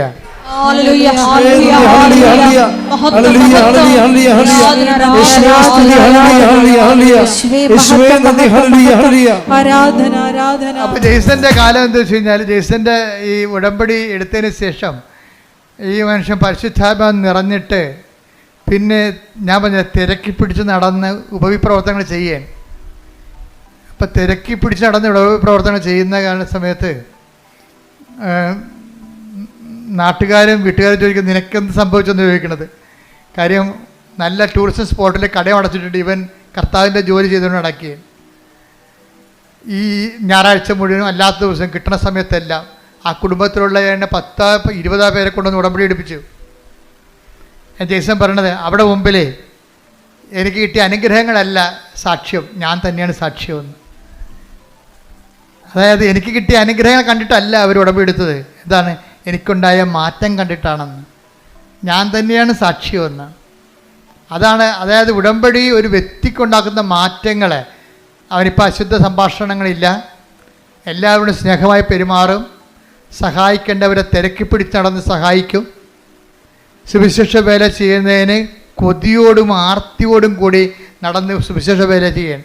അപ്പോൾ പെട്ടെന്ന് ജെയ്സൻ്റെ മനസ്സിൽ മാതാവ് ഒരു കാര്യം കാണിച്ചു. കാര്യം പരിചയമുള്ള 2 ഒരു ഭാര്യയും ഭർത്താവും പിരിഞ്ഞ് താമസിക്കുകയാണ്. കാര്യം അവർ പ്രണയിച്ച് കല്യാണം കഴിച്ചവരാണ്. പക്ഷേ ഇപ്പം കണ്ട തമ്മിൽ കുത്തിക്കൊല്ലും. ഭർത്താവ് ഭാര്യയെ കൊല്ലാൻ നടക്കുകയാണ്. അപ്പോൾ നിങ്ങൾക്കെപ്പോഴും ഓർത്ത പ്രണയമൊക്കെ പറഞ്ഞ് ഭ്രാന്തി പിടിച്ച് നടക്കുന്ന ആൾക്കാർ ഓർക്കുക, അതിപ്പോഴത്തെ ഒരു ആവേശമാണ്. ആവേശം കെട്ടടങ്ങി കഴിയുമ്പോൾ നിങ്ങൾ ആരാണെന്നൊക്കെ മനസ്സിലായി, അവരാരാണെന്ന് മനസ്സിലാക്കി കഴിഞ്ഞാൽ ഇതിൻ്റെ അത്ര കുന്തോ ഇല്ല. ശരിക്കും പറഞ്ഞാൽ ഇപ്പം കൊല്ലാൻ നടക്കുകയാണ്. പണ്ട് അവരെ കെട്ടിക്കാത്തവരെ കൊല്ലാൻ നടന്ന പാർട്ടിയാണ് ഇപ്പം തന്നെത്താൻ തമ്മിൽ കൊല്ലാൻ നടക്കുകയാണ്. അപ്പോൾ ജെയ്സനോട് മാതാവ് പറഞ്ഞ് അവരെ ഒന്ന് പോയി കാണാൻ പറഞ്ഞു. കാര്യം ഭർത്താവ് ഇടയ്ക്ക് നിന്ന് ഭാര്യ 35 വയസ്സേ അവർക്കുള്ളൂ. പേടിച്ച മറ്റേ മരുമകൻ്റെ വീട്ടിൽ പോയി താമസിക്കുകയാണ്. മരുമകൻ്റെ വീട്ടിൽ പോയി താമസിക്കുകയാണ്. അപ്പോൾ അത്രയും വിഷമത്തിലാണ് അവർ താമസിക്കുന്നത്, സങ്കടപ്പെട്ട് താമസിക്കുകയാണ്. അപ്പം പല ആൾക്കാരും പോലീസും പാർട്ടിയും പള്ളിയും ഒക്കെ ഇടപെട്ടിട്ട് ഈ വിഷയത്തിൽ തീരുമാനമില്ല. ഇപ്പം ജെയ്സൻ്റെ അത് ദൈവത്തിന് ഈ ഉപവിപ്രവർത്തനം സുവിശേഷ പ്രവർത്തനം എന്നൊക്കെ പറയണതേ, ദൈവം എപ്പോഴും നോക്കണത് പ്രൊഫഷണലി തയ്യാർ ഓക്കെയാണോ, അവർക്കത് ചെയ്യാൻ ബാധ്യത ഉണ്ടായിട്ട് അവർ ചെയ്യണതല്ല കാര്യം, മറിച്ച് അവർക്കതൊരു വിളി ഉണ്ടാകണം. വിളിയും ബാധ്യതയും രണ്ടും രണ്ട് കാര്യങ്ങളാണ്. ഇപ്പം ഞാൻ കടലോരത്തൊരു അനക്കം ഉണ്ടായി ഓടിച്ചെല്ലും, എന്താ കാര്യം? അതിൻ്റെ വിളിയാണ്. ഞാൻ തുടങ്ങിയത് അവിടുന്നാണ്, കടലിൽ നിന്നാണ് തുടങ്ങിയത്. അതിൻ്റെ വിളിയാണ്. ആര് കടലും തിരക്കില്ല, ഞാൻ പോയി തിരക്കും. കാര്യം ഞാനൊരു ഓഫീസിൽ ഇരിക്കുന്നത് കൊണ്ടല്ല ഞാൻ തിരക്കണത്. ചിലർക്ക് ഓഫീസ് കൊടുത്താൽ മാത്രമേ അവരതിൻ്റെ അകത്ത് വരും. ഇപ്പോൾ വില്ലേജ് ഓഫീസർ വരും, തഹസിൽദാർ വരും, ബിക്കോസ് അവർക്ക് അതിൻ്റെ ഓഫീസുണ്ട്, അതുകൊണ്ട് വരുന്നതാണ്. ആ ഓരോ ഓഫീസില്ലെങ്കിൽ ഞാൻ പോകും. എന്താ കാര്യം? അത് വിളി വേറെ, ബാധ്യത വേറെ. ബാധ്യത എന്ന് പറഞ്ഞാൽ നമുക്കൊരു തരുന്ന ഒരു ഒഫീഷ്യാലിറ്റി ഉള്ളതുകൊണ്ട് നമുക്കൊരു ബാധ്യത ഉണ്ടാകും. വിളി വേറെയാണ്. ഉപവി എന്നൊക്കെ പറഞ്ഞതൊരു വിളിയാണ്. ഇപ്പോൾ ജെയ്സനെ സംബന്ധിച്ചിടത്തോളം വിളിയാണിത്. കാര്യം ഒരു വ്യക്തി, ക്രിസ്തു വിവാഹിയായ വ്യക്തി പ്രത്യേകിച്ച്, അവർ പിരിഞ്ഞ് താമസിക്കുക പാപത്തിൻ്റെ മേഖലയിലാണ് അവർ താമസിക്കുന്നത്. പക്ഷെ തമ്മിൽ കണ്ട കൊല്ലാൻ നടക്കുന്ന ആൾക്കാരെ എങ്ങനെ യോജിപ്പിക്കാൻ? എല്ലാവരും പരാജയപ്പെടുകയാണ്. കാര്യം ആ മിഷണറി അവിടെ വർക്ക് ചെയ്യുന്നില്ല. അപ്പോൾ ജെയ്സ എന്താ ചെയ്യുകയെന്ന് വെച്ച് കഴിഞ്ഞാൽ, ഇവിടുന്ന് കിട്ടിയ ധ്യാനത്തിൻ്റെ പശ്ചാത്തലത്തിൽ പുള്ളിക്കാരൻ വചനം തുറന്നിട്ട്, മാതാവേ ഞാനിതിന് പോകണോ വേണ്ടയോ എന്ന് ചോദിക്കും. എന്നിട്ട് കണ്ണടച്ചിട്ട് ബൈബിൾ കുത്തിവെക്കും. കുത്തി നോക്കുമ്പോൾ ബൈബിൾ നോക്കുമ്പോൾ മറിയം എലിസബത്തിൻ്റെ വീട്ടിൽ പോണത് കാണും. അപ്പം നമ്മൾ ദൈവത്തെ അന്വേഷിച്ചാൽ എന്താണ്? ദൈവം സമീപസ്ഥനാണ്. ദൈവത്തെ അന്വേഷിക്കുന്നവർക്ക് അവിടെ നിന്ന് ടേക്ക് ദ ബെനഫിറ്റ് ശ്രദ്ധിക്കട്ടെ. ഹല്ലേലൂയ ഹല്ലേലൂയ ഹല്ലേലൂയ. സങ്കീർത്തനം 145:18 തന്നെ വിളിച്ചപേക്ഷിക്കുന്നവർക്ക് ഹൃദയ പരമാർത്ഥതയോടെ വിളിച്ചപേക്ഷിക്കുന്നവർക്ക് കർത്താവ് സമീപസ്ഥനാണ്. വാക്ക് കണ്ട സെസ് ചെയ്തിരിക്കുകയാണ്. തന്നെ വിളിച്ചപേക്ഷിക്കുന്നവർക്കല്ല, പിന്നെ ആർക്കാണ്? ഹൃദയ പരമാർത്ഥതയോടെ. അല്ലെങ്കിൽ ഇപ്പം നിങ്ങളുടനെ പോയിട്ട് അപ്പം തന്നെ എന്നാൽ അച്ഛൻ പറഞ്ഞല്ലേ എന്നാൽ കുത്തിയേക്കാന്ന് വിചാരിച്ചിട്ട് കണ്ണ് ബാബാ അടിച്ചിട്ട് കുത്തും, ബൈബിളും കീറിപ്പോവും. അതെന്താ കാര്യം? ഹൃദയ പരമാർത്ഥതയുള്ള ടെസ്റ്റ് ചെയ്യാൻ വേണ്ടിയാ, ഒക്കുവോ നോക്കാൻ വേണ്ടി. അതല്ല ഹൃദയ പരമാർത്ഥത. ഇത് പരമാർത്ഥതയുണ്ട് ഇതിൻ്റെ അകത്ത്. എന്താ പരമാർത്ഥത എന്ന് പറഞ്ഞാൽ എന്താണ്? എന്ത് ചെയ്യണം? ഇയാളെ കൊല്ലാൻ നിൽക്കുകയാണ്, വൈഫിനെ കണ്ടാൽ കൊല്ലാൻ നിൽക്കുകയാണ്. അയാളടുത്ത് വൈഫിനെ കൊണ്ടുവന്ന കൊലപാതകം നടത്തി കഴിഞ്ഞാൽ ഞാൻ ഉത്തരവാദിത്വം പറയണ്ടേ? അപ്പോൾ അത് ദൈവം ആഗ്രഹിക്കുന്നുണ്ടോ എന്ന് ചോദിച്ചിട്ട് വിശ്വാസപ്രമാണം ചൊല്ലിട്ട് ബൈബിള് കൈവെക്കുമ്പോൾ കാണുന്നത് മറിയം എലിസബത്തിൻ്റെ വീട്ടിലോട്ട് പോണതാണ്. അപ്പോൾ മനസ്സിലായി, നേരെ ഈ മനുഷ്യൻ ഈ ഭർത്താവിൻ്റെ അടുത്ത് കൊല്ലാൻ നിങ്ങളുടെ ഭർത്താവിൻ്റെ അടുത്ത് ചെല്ലും. ചെന്നിട്ട് നേരെ സംസാരിക്കും. കർത്താവിനാൽ അയക്കപ്പെട്ടവനായിട്ട് സംസാരിക്കും. കർത്താവിനാൽ അയക്കപ്പെട്ടവൻ സംസാരിച്ച് കഴിഞ്ഞാൽ ആളെ പെട്ടെന്ന് ഫ്ലാറ്റാകും. പിശാചിൻ്റെ പരിപാടി അതാണല്ല. കർത്താവിനെ കണ്ടു കഴിയുമ്പോൾ അവൻ പതുങ്ങത്തില്ലേ? ചൈതന്യം കാണുമ്പോൾ പതുങ്ങില്ല. അപ്പോൾ ഉടനെ അയാൾ പതുങ്ങി. അയാൾ പറഞ്ഞ് എനിക്ക് പ്രശ്നങ്ങളൊന്നുമില്ല, പക്ഷെ ഞങ്ങൾ തമ്മിൽ ഒരിക്കലും യോജിക്കാൻ പറ്റാത്ത അകന്ന് പോയെന്ന് പറയും. അപ്പോൾ ജേസൺ പറയും, ഒരു ശരി നിങ്ങൾ എൻ്റെ കൂടെ വാ, ഞാൻ നിങ്ങളെ കൊണ്ടുപോകാമെന്ന് പറയും. അപ്പോൾ അങ്ങനെ കൊണ്ടുപോയി വൈഫിൻ്റെ വീട്ടിൽ കൊണ്ടുപോകും. വൈഫിൻ്റെ വീട്ടിൽ കൊണ്ടുപോയി ഈ ഇത്തരം കൊല്ലാനിരിക്കണ ഭർത്താവിനെ വൈഫിൻ്റെ വീട്ടിൽ നേരത്തെ കൊണ്ടുവരിക. വൈഫിൻ്റെ വീട്ടിലല്ല, മരുമകൻ്റെ വീട്ടിൽ കൊടുക്കുകയാണ്. അപ്പോൾ മരുമകനും മകളും കൂടി പറയും, എൻ്റെ അമ്മേനെ തന്നിവിടത്തില്ലേ, അവർ കൊല്ലുമെന്ന് പറയും. അപ്പോൾ ജെയ്സൺ പറയും, മാതാവ് വിളിച്ചിട്ടാണ് വരുന്നത്, കൊല്ലട തിന്നട ജീവിക്കുക, അപ്പോൾ അമ്മ ജീവിപ്പിക്കുമെന്ന് പറയും. അപ്പോൾ ആ വിഷയത്തിൽ കൃത്യമായ മറുപടിയാണ് പറയണത്. അല്ലാതെ അങ്ങനെയല്ല ഇങ്ങനെയാണെന്നല്ല പറയണത്, കട്ടാൻ്റെ ആയിട്ടാണ് പറയണത്. മാതാവാണ് ഇത് വിളിച്ചിരിക്കണത്, അതുകൊണ്ട് കൊല്ലാൻ പറ്റത്തില്ല എന്ന് പറയും. ഉടനെ അവർ ഇറങ്ങി വരും. അവരിറങ്ങി വന്നിട്ട് ഇവർ ഒരുമിച്ച് ജീവിക്കും. ഇപ്പോൾ കുറേ നാളായി അവർ ഒരുമിച്ച് ജീവിക്കുകയാണ്. അതാണ് സുവിശേഷ വേല എന്ന് പറയുന്നത്. ഇതാണ് ഒരു ഉടമ്പടിയിലൂടെ ഉണ്ടാകുന്ന സുവിശേഷ വേല. ഇതാണ് ഇപ്പം മനസ്സിലായി. അതായത് ഈ ആഴ്ചയിൽ നടന്ന ഏറ്റവും നല്ല സാക്ഷ്യങ്ങളൊന്നാണ് സാക്ഷ്യത്തിൻ്റെ കാലാവസ്ഥകളുടെ പോക്ക് കണ്ടില്ലേ? അത് തന്നെ ഒരു ധ്യാനമാണ്. അത് ഉടമ്പടി സാക്ഷ്യമെന്ന് ഞാൻ പറയത്തില്ല, ഈശൻ നടത്തിയ ഒരു ഉടമ്പടി ധ്യാനമാണ്. കാര്യം ഓരോ സെക്ഷനിലും വളരെ ധ്യാനിപ്പിക്കണം നമുക്ക് തോന്നത്തില്ല, പക്ഷെ ധ്യാനം കൂടി ഇഫക്റ്റ് നമുക്കുണ്ടാകും. ഇന്ന് അപ്പ് ചെയ്തുകൊണ്ട് നിങ്ങൾ കണ്ടേക്കണത് ധ്യാനിപ്പിക്കണം നമുക്ക് തോന്നത്തില്ല, പക്ഷെ നമുക്കൊരു ധ്യാനം കൂടിയ കത്താർസിസ് ഉണ്ടാകും, ഒരു സ്പിരിച്വൽ കത്താർസിസ്. കാര്യം ഇതൊക്കെ ഇങ്ങനെയാണെന്നും ഇങ്ങനെയാണ് ദൈവം പ്രവർത്തിക്കണമെന്നുണ്ടെങ്കിലും, അതായത് ഉടമ്പടിയുടെ ഏറ്റവും ഉത്തമമായ ഒരു ഉദാഹരണമാണ് ഈ സാക്ഷ്യം എന്ന് പറയുന്നത്. കാര്യം അത്രയ്ക്ക് സുന്ദരമായ രീതിയിലാണ് അദ്ദേഹം ഓരോ കാര്യങ്ങളും പറയണത്. എന്ന് വെച്ച് കഴിഞ്ഞാൽ ഈ വിഷയത്തിൽ അദ്ദേഹത്തിന് ഇൻ്റർവ്യൂ പാസ്സായി കഴിഞ്ഞപ്പോൾ, അദ്ദേഹത്തിന് വിസ വന്നു കഴിഞ്ഞപ്പോൾ വൈഫിൻ്റെ കാര്യം സക്സസ്സായി. കുറേ നാളായിട്ട് പെൻഡിങ്ങിൽ കിടന്ന് വൈഫിൻ്റെ ജോലി സെറ്റായി. കണ്ടോ നോക്കിയേ. അപ്പോൾ അദ്ദേഹം പറയുന്നൊരു വാക്കുണ്ട്, എന്താ പറയണമെന്ന് അറിയാവോ? വൈഫിൻ്റെ കാര്യം ആദ്യം സെറ്റാകാതിരുന്നതിൻ്റെ കാരണം ആ ഉടമ്പടിക്ക് ആശീർവാദം കളഞ്ഞു പോയതെല്ലാം എന്താണ്? എന്നെക്കൂടി വിശുദ്ധീകരിക്കാൻ ദൈവം ആഗ്രഹിച്ച കൊണ്ടാണ് ആദ്യത്തെ കാര്യങ്ങൾ നടക്കാതെ പോയെന്ന്. എന്തൊരു ജ്ഞാനമാണ്. ശ്രദ്ധിക്കട്ടെ. ഹല്ലേലൂയ ഹല്ലേലൂയ ഹല്ലേലൂയ ഹല്ലേലൂയ.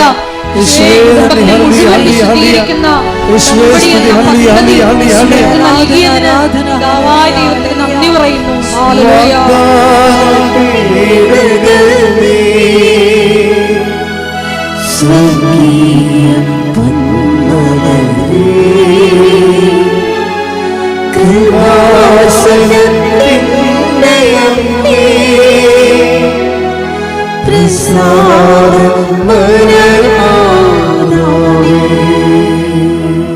പരിശുദ്ധ പരമ ദിവ്യകാരുണ്യത്തിന് ഇതാണ് അച്ഛൻ ആദ്യം പറഞ്ഞതിൻ്റെ കാരണം. ഉടമ്പടിയിൽ എപ്പോഴും നമ്മുടെ റിസ്ക് എന്ന് പറയണത് നമ്മൾ വിശ്വസിക്കുന്നു എന്നുള്ള കാര്യം ദൈവത്തെ വിശ്വസിപ്പിച്ചെടുക്കണം. അതിനാണ് ഞാൻ നിങ്ങളോട് പറയുന്നത്, നിങ്ങൾ വെയിലത്തോ മഴയത്തോ എപ്പോഴാണ് ഈ പത്രമൊക്കെ കൊണ്ട് കൊടുക്കണം. പേരപ്പിക്കാൻ വേണ്ടി കൊടുക്കുകയെ ചില ആൾക്കാർ. അവിടെയും കൊടുത്ത് കണ്ട അവിടെയും കൊടുത്ത് ഇവിടെയും കൊടുത്ത് എത്ര പെട്ടെന്ന് ആ 18 നമ്മുടെ ഉത്തരവാദിത്തം തീർന്നു. സൈക്കിൾ വന്ന് ബെല്ലടിച്ചു, ഞാൻ പറഞ്ഞു മാറി നിൽക്കുക, എൻ്റെ പേര് കുറ്റമില്ല 1 2 3 അങ്ങനെ പത്രം കൊടുക്കണവരുണ്ട്. അങ്ങനെ പത്രം കൊടുക്കുക, എൻ്റെ പേര് കുറ്റമില്ല, ഞാൻ 18 പേർക്ക് കൊടുത്ത്. ഇത് അങ്ങനെയല്ല. ചില ആൾക്കാർ നിന്ന് അവരുടെ അനുഭവങ്ങൾ പറയും. ഇതത് ഏറ്റവും വലിയ സംഭവം എന്താണ്? പത്രം കൊടുപ്പ് തന്നെയാണ് ഉടമ്പടിയിൽ. എന്താ കാര്യം? മറ്റുള്ളവരെ വിശ്വാസത്തിലേക്ക് കൊണ്ടുവരിക. അതാണ് ഇന്നത്തെ വലിയ സംഭവം. നിങ്ങളുടെ പ്രത്യക്ഷ പ്രാർത്ഥനയ്ക്ക് 3 മാർക്കാണ്, സുവിശേഷ വേലയ്ക്ക് 20 മാർക്കാണ് ഉള്ളത്. അതാണ് വ്യത്യാസം വന്നിരിക്കുന്നത്.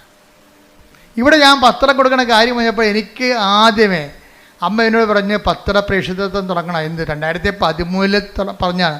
ഞാൻ വേളാങ്കണ്ണി നിൽക്കുമ്പോൾ വിജയകുമാറിനോട് ഞാൻ പറഞ്ഞു, അമ്മ പത്രപ്രേക്ഷത്തെക്കുറിച്ച് ഹോസ്പിറ്റൽ മിഷനെക്കുറിച്ച് പറയുന്നു എന്ന് പറഞ്ഞു. അപ്പോൾ തഞ്ചാവൂരിൽ നിന്ന് ഞങ്ങൾ കോയമ്പത്തൂരിലേക്ക് കയറി പോകുമ്പോൾ തിരിച്ച് കോയമ്പത്തൂരിലേക്ക് വരുമ്പോൾ വിജയകുമാർ ചോദിച്ചു, നമ്മൾ ഹോസ്പിറ്റൽ മിഷൻ നടത്തുമെന്ന് പറയുമ്പോൾ നമ്മളൊരു മിഷൻ ഹോസ്പിറ്റൽ സ്ഥാപിക്കുമല്ലേ എന്ന് പറഞ്ഞു. അപ്പോൾ ഞാൻ പറഞ്ഞു, മിഷൻ ഹോസ്പിറ്റലൊന്നും നമ്മുടെ പരിപാടിയല്ല. ഹോസ്പിറ്റലിൽ കൊണ്ടുപോയി നമ്മൾ സുവിശേഷ വേല ചെയ്യും. അതിന് താല്പര്യമുള്ള ആൾക്കാർക്ക് പത്രം കൊടുത്തു വിടും ഫ്രീ ആയിട്ട്. അപ്പോൾ ഉടനെ വിജയകുമാർ സാറ് 10,000 രൂപയുടെ 10,000 പത്രം അടിക്കാനുള്ള പൈസ തന്നു. ഞങ്ങൾ രണ്ടും കൂടി ഇവിടെ വന്ന് തങ്കച്ചനൊക്കെ വിളിച്ചു കൂട്ടി, എല്ലാവരും സണ്ണി എല്ലാവരും വിളിച്ചു കൂട്ടിയിട്ട് ജോമളെല്ലാം കൂടി ഇട്ട് തുടങ്ങി പരിപാടി. പത്രം കൊടുക്കാനുള്ളവർ പ്രാർത്ഥിച്ചു കൊടുക്കാനുള്ളവർ വരാൻ പറഞ്ഞു. വരാമെന്ന് പകുതി മാത്രമേ കത്തോലിക്സ് വരുന്നുള്ളൂ.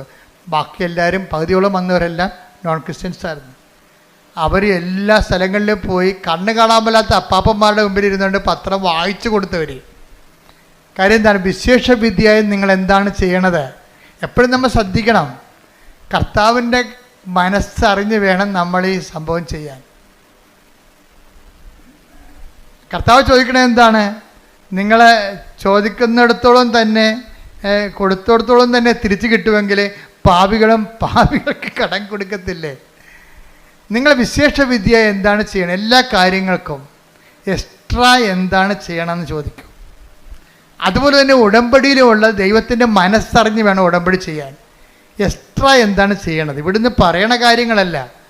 നിങ്ങൾ ദൈവത്തെ കണ്ടെത്തി കഴിയുമ്പോൾ, ദൈവത്തിൻ്റെ കൃപയിൽ അഭിഷേകം കിട്ടിക്കഴിയുമ്പോൾ നിങ്ങൾ ദൈവത്തിന് വേണ്ടി ചെയ്യുന്ന തനത് പ്രേക്ഷിത പ്രവർത്തനങ്ങളുണ്ട്. അതാണ് നിങ്ങൾ രക്ഷപ്പെടുത്തത്തുള്ളത്. എന്ന് വെച്ച് കഴിഞ്ഞാൽ പെട്ടെന്ന് സ്പീഡാപ്പാണ് തനത് പ്രേക്ഷിത പ്രവർത്തനങ്ങൾ. പ്രാർത്ഥിക്കുക, കർത്താവായ ദൈവമേ, ഇവിടുന്ന് പറഞ്ഞത് കൂടാതെ എന്റേതായിട്ടുള്ള സ്വന്തമായി ദൈവം എന്നിൽ നിന്ന് ആഗ്രഹിക്കുന്നത് കണ്ടു മനസ്സിലാക്കി നടപ്പിൽ വരുത്തുവാൻ എനിക്ക് പ്രത്യേക അഭിഷേകം നൽകണമേ. ശ്രദ്ധിക്കട്ടെ.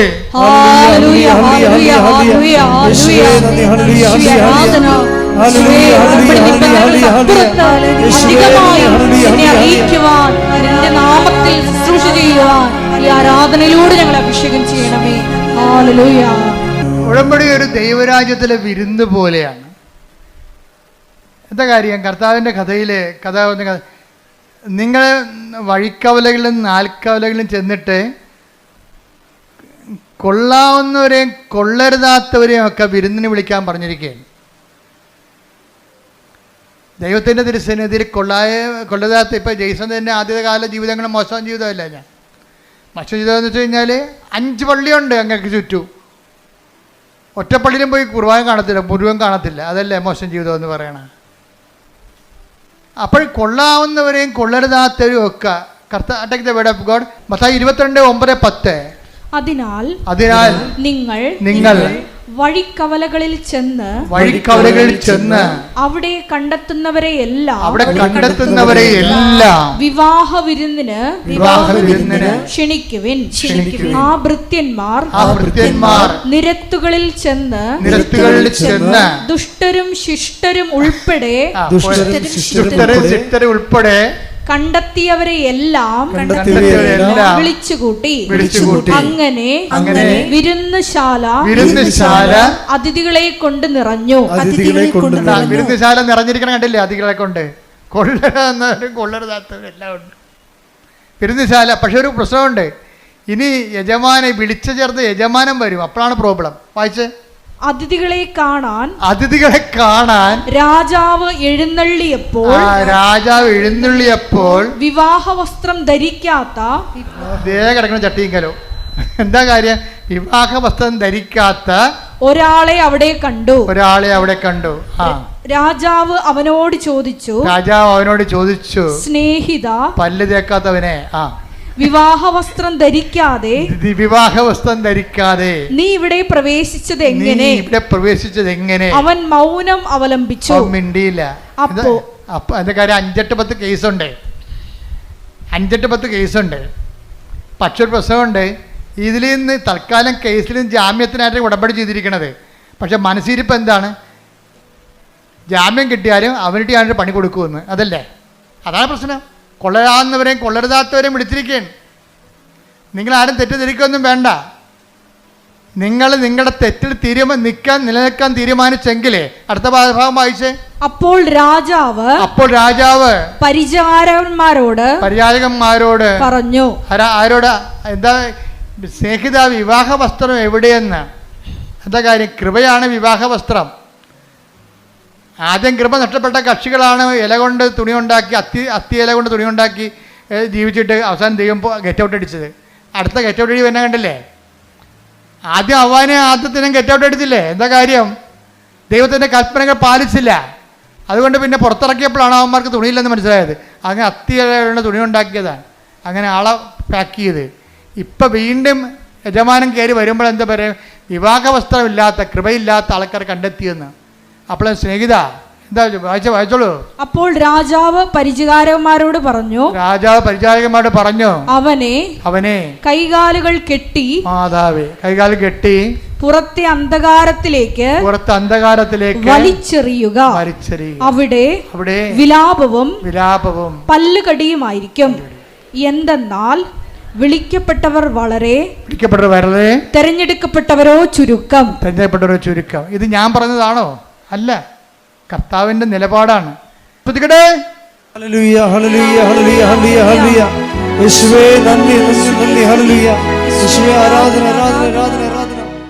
ഉടമ്പടി എന്ന് പറയുന്നത് നമ്മളൊരു ഉടുപ്പ് കൊണ്ടുവന്ന് വാഷിംഗ് മെഷീനിലിട്ടിട്ട് സ്വിച്ച് ഓൺ ചെയ്തിട്ട് അവിടുന്ന് അലക്കി തേച്ച് വന്ന പോലെ നിങ്ങൾ റെഡിമെയ്ഡായിട്ട് പെട്ടെന്നിങ്ങനെ വരണമെന്നല്ല. ഞാൻ പറഞ്ഞതിൻ്റെ അർത്ഥം ഇതാണ്. അജ്ഞതയുടെ കാലഘട്ടത്തെ ദൈവം കണക്കിലെടുത്തില്ല. എന്നാൽ 17-30 വായിച്ചത് എന്താണ്? എന്നാൽ ഇപ്പോഴാകട്ടെ എല്ലായിടത്തുമുള്ള എല്ലാവരും അനുദപിക്കണമെന്ന് ദൈവം ആഗ്രഹിക്കുന്നു, ദൈവം ആജ്ഞാപിക്കുന്നു. അപ്പോൾ എന്ത് പ്രശ്നം വെച്ച് കഴിഞ്ഞാൽ, ഉടമ്പടി വെളിപ്പെടുത്തുന്ന കാലത്ത് ആദ്യം കിട്ടിയ വചനം ഇതാണ്. എന്താണ്? എനിക്ക് പാപത്തെ ലിസ്റ്റ് വിജയകുമാറിന്, എനിക്ക് അനുഗ്രഹത്തെ ലിസ്റ്റ് വിജയകുമാറിന് പാപത്തെ ലിസ്റ്റ്. ഞാനത് കൂട്ടിവെച്ചപ്പോൾ ദൈവം എന്നോട് പറഞ്ഞതാണ്. എന്താണ്? നിങ്ങൾ പശ്ചാത്തപിക്കുവിൻ, നാളെ നിങ്ങളുടെ ഇടയിൽ കർത്താവ് അത്ഭുതം പ്രവർത്തിക്കും. ഞാൻ തൈക്കാട്ടുശ്ശേരി ഇരുന്നുകൊണ്ട് 2017 ഇത് പുസ്തകം എഴുതിക്കൊണ്ടിരിക്കുന്ന സമയത്താണ് പറഞ്ഞത്. നാളെ എന്ന് പറഞ്ഞ പഴയ നിയമത്തിലാണ്, പുതിയ നിയമത്തിൽ ഇന്നാണെന്ന്. കാര്യം പശ്ചാത്താപത്തിന് സമയബന്ധിതമായിട്ട് ചുരുക്കം ഉണ്ടാകുമെന്ന് സക്കേവൂസിന്റെ കർത്താവ് പറഞ്ഞത്, ഇന്നീ ഭവനത്തിന് രക്ഷ കൈവന്നിരിക്കണം. അപ്പോൾ ഒരു നിമിഷം നേരത്തെ നീ കർത്താവിൽ വിശുദ്ധീകരിച്ചാൽ ഉടമ്പടി അത്രയും പെട്ടെന്ന്. അതുകൊണ്ട് ആദ്യകാലം തന്നെ കൃപാസനത്തിൻ്റെ പത്രത്തിൻ്റെ മുഖപേജിൽ ഉടമ്പടി ഉടനടി പരിഹാരം എന്നാണ് കണ്ടത്. ഉടനടി പരിഹാരം. ഇപ്പോഴും അത് മാറ്റിയിട്ടൊന്നുമില്ല. കാര്യം നമ്മൾ ആ ഫ്രണ്ട് പേജിലൊക്കെ നോക്കിക്കഴിഞ്ഞാൽ മനസ്സിലാകും ഉടനടി ഉണ്ടായ പരിഹാരങ്ങൾ തന്നെ എഴുതിയിരിക്കണം അവിടെ. ഉടമ്പടി എടുത്തപ്പോൾ ഇന്ന് ഈ ആഴ്ച നടന്നിട്ടുള്ള കാര്യങ്ങളാണ് അവിടെ എഴുതിയിരിക്കുന്നത്. അതാണ് അത് മാറ്റമില്ല. അതിനെ ഞാൻ പറഞ്ഞു വരുന്നതിൻ്റെ കാരണം അനുതാപവും അനുഗ്രഹവും തമ്മിൽ ഭയങ്കരമായി ഇൻ്റർ കണക്റ്റഡ് ആണ്. ഇപ്പം ജെയ്സനെ സംബന്ധിച്ചിടത്തോളം അനുതാപവും കിട്ടിയപ്പോൾ എന്നാ പറ്റി, 12 കൊല്ലം മുമ്പ് നടന്ന സംഭവമാണ് ഇപ്പോൾ എഴുതിയിരിക്കുന്നത്. 2012 ഗ്രീസിൽ റെസ്റ്റോറൻറ്റിൽ അപേക്ഷ കൊടുത്തിരിക്കുന്നത്. 2012 വരെ ആരും കോൾ ഫോർ ചെയ്തില്ല. ജെയ്സൺ പറഞ്ഞ ഷങ്കൻ വിസയ്ക്ക് വേണ്ടിയാണ് ഞാൻ അപേക്ഷിച്ചത്.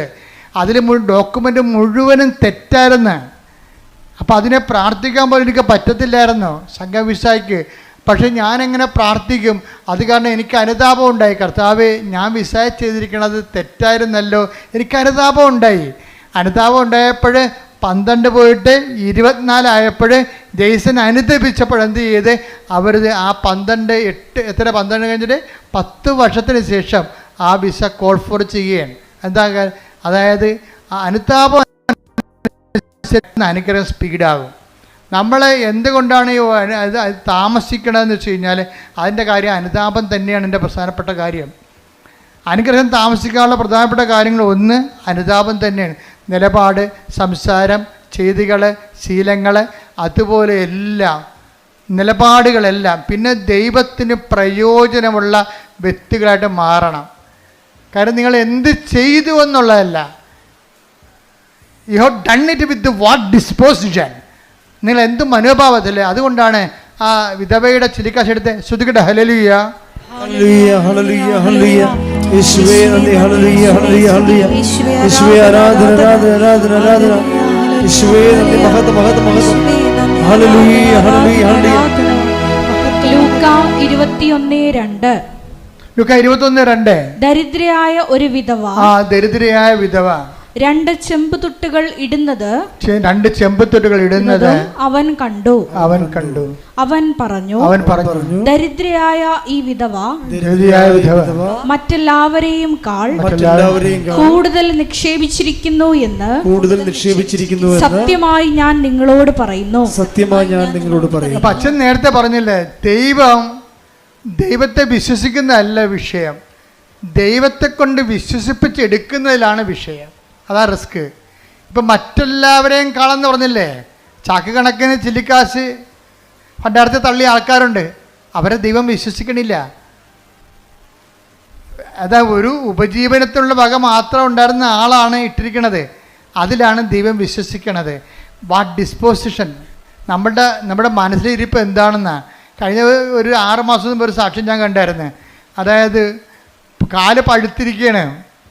കാല് പഴുത്തിട്ട് ആ പഴുത്ത കാലും വെച്ചുകൊണ്ട് തൊത്തിയും മുടന്തിയും പോയി പത്രം കൊടുത്തുകൊണ്ടിരിക്കണേ. അത് എല്ലാ വീട്ടിലും ഇങ്ങനെ ഈച്ച വാർത്ത് കർത്താവിനെ കുറിച്ച് സംസാരിച്ചുകൊണ്ടിരിക്കും.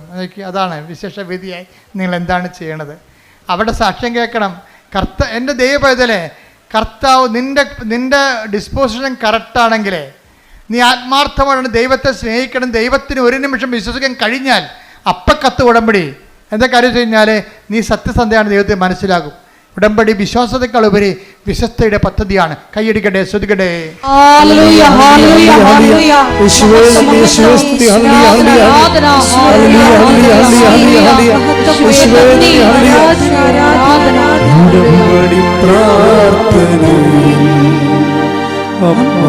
ഉടനടി പരിഹാരമേകും ഉടമ്പടി പ്രാർത്ഥനയിൽ, ഉടനടി പരിഹാരമേകും അവൻ കരയുന്നത് ചെയ്തിടുന്നില്ല.